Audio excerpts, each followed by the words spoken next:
Pinagpalang araw po sa inyong lahat, mga kapatid. Kapiyastahan po ng Mahal na Birhen ng Guadalupe. Kaya naman po atin pong ginugunita ang Mahal na Birhen, ang kanya pong pagpapakita kay San Juan Diego noong taon 1531. At alam po ninyo, ang Birhen Guadalupe, she holds a very important special place in the religious life of Mexico. And it is one of the most popular religious devotions there in Mexico. At her image was played an important role as a national symbol of Mexico. Doon po sa kanyang unang aparisyon ay nag-request siya kay San Juan Diego.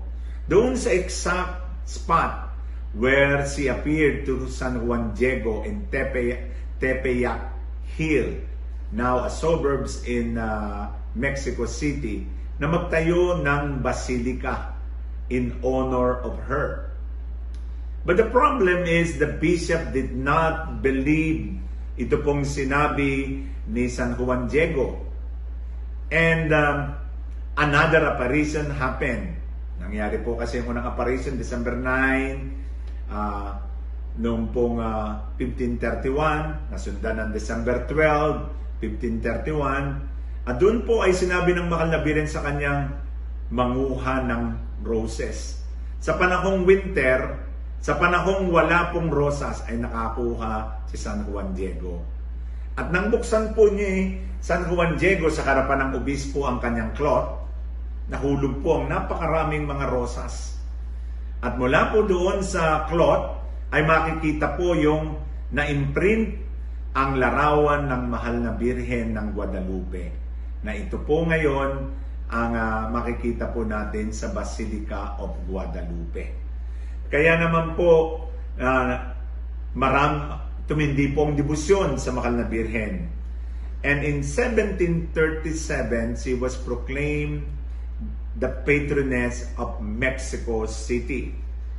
At gayon din po, in 1746, she was proclaimed the patroness of the new territories of New Spain.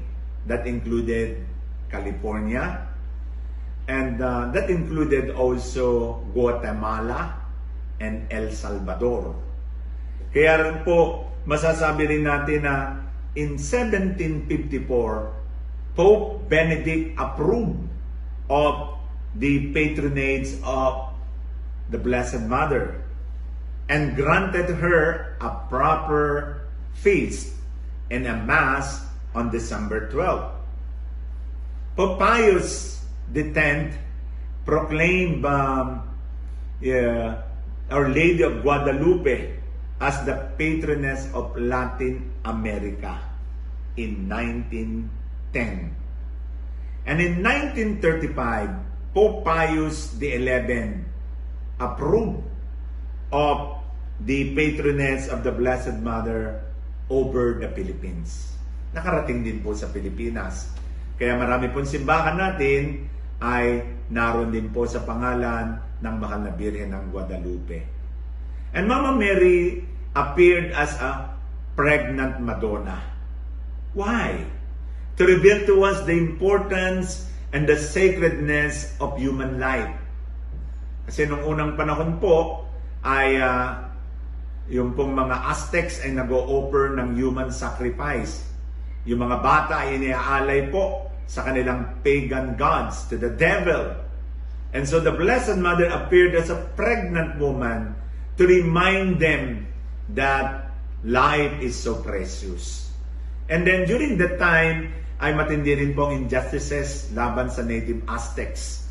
Kaya the Blessed Mother appeared to them so that they will accept her as also their mother.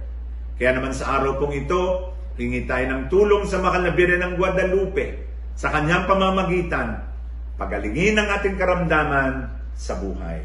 Amen.